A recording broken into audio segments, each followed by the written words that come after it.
Anggota Komisi 4 DPR RI dari fraksi PDI Perjuangan Made Urip membuka resmi BIMTEK budidaya dan panen kakao di Kabupaten Jembrana. BIMTEK untuk menggenjot produksi kakao Jembrana ini berlangsung dengan mengikuti protokol kesehatan, digelar di Anjungan Cerdas Rambut Siwi Jembrana.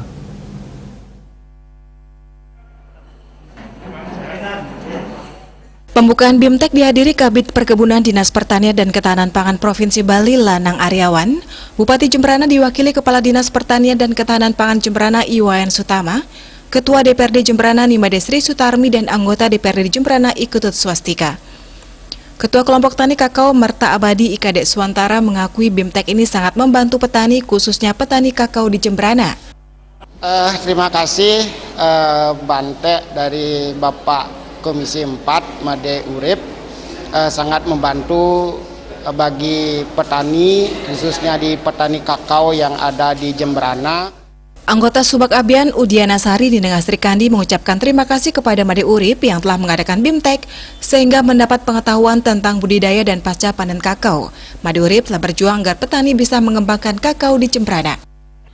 Suksema untuk Bapak anggota DPR RI Komisi 4 Pak Made Urip yang telah mengadakan BIMTEK di Anjungan Cerdas Nikit yang aturan suksema dalam pembelajaran pembibitan dan pembelajaran untuk pertanian supaya kita dapat menunjang perekonomian kita di Jembrana.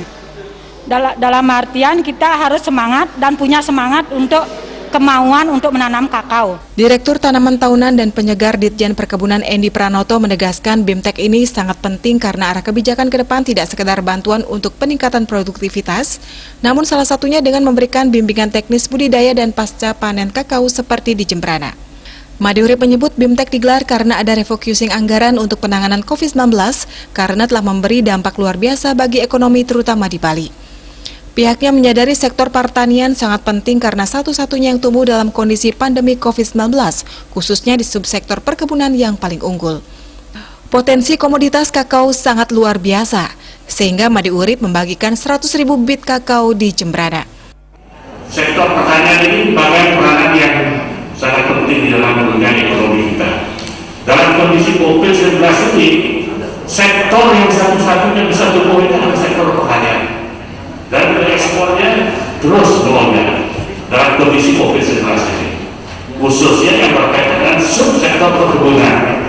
Kita punya pengalaman tahun 1998 ketika krisis terjadi, subsektor perkebunan paling unggul, nilai ekspornya luar biasa.